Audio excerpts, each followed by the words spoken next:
Hi, my name is Israel Peskowitz. I'm the Community Affairs Coordinator for Chazak. I'm here to introduce the wonderful Manny Behar, who will explain to you the ins and outs of ranked choice voting and how to properly use your vote for its maximum effectiveness to help yourself, your community, and the entire city.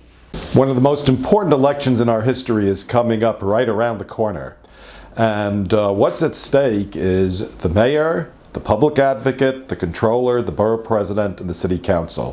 Why does that matter? Because these are the people who make the decisions that impact on our community, that impact on our lives. Everything from support to Israel to funding for Jewish institutions like Chazak. It's all at stake in the upcoming primary.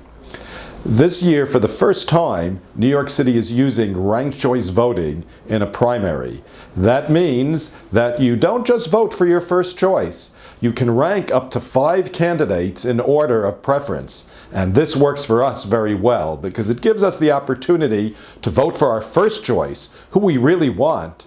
But unfortunately, there are some we really don't want. And we can rank more candidates, up to 5 for each office, ahead of the one we really don't want, to make sure that the one we don't want doesn't get in.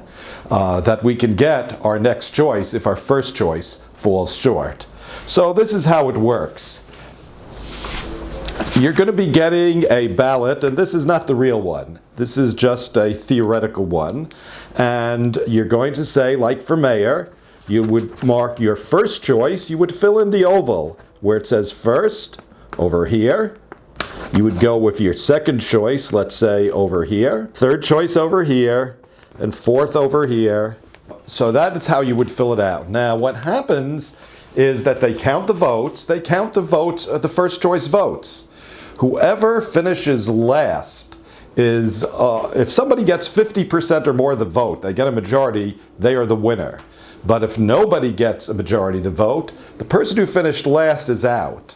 And their votes are reallocated to their next choice. And this goes on until somebody gets a majority. The idea of this is that under the old system, somebody, let's say in a very crowded race, let's say with 8 candidates, who gets 25% of the vote could come in first, even though 75% of the people in that district can't stand that person.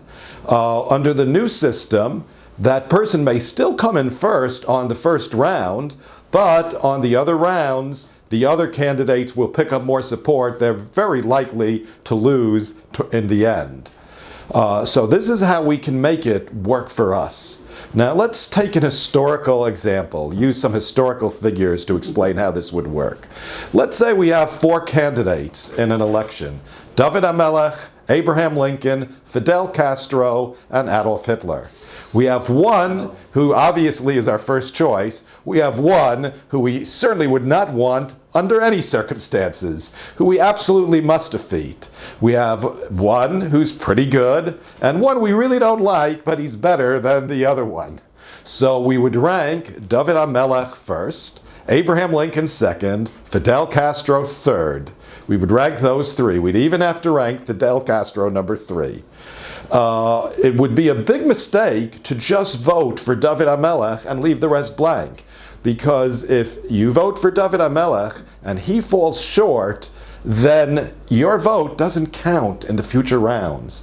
And that means you could actually be helping, chas v'sholom, to help Adolf Hitler to win that election. So it is absolutely critical that you rank more than one.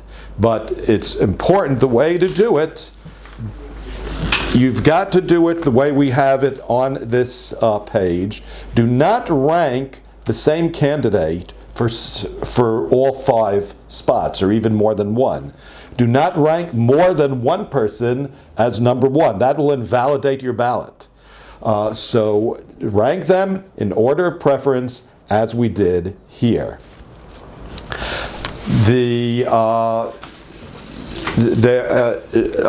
It's important again to stress that there are people on the ballot that are really good, there's some that are really bad, and that we have to make wise choices.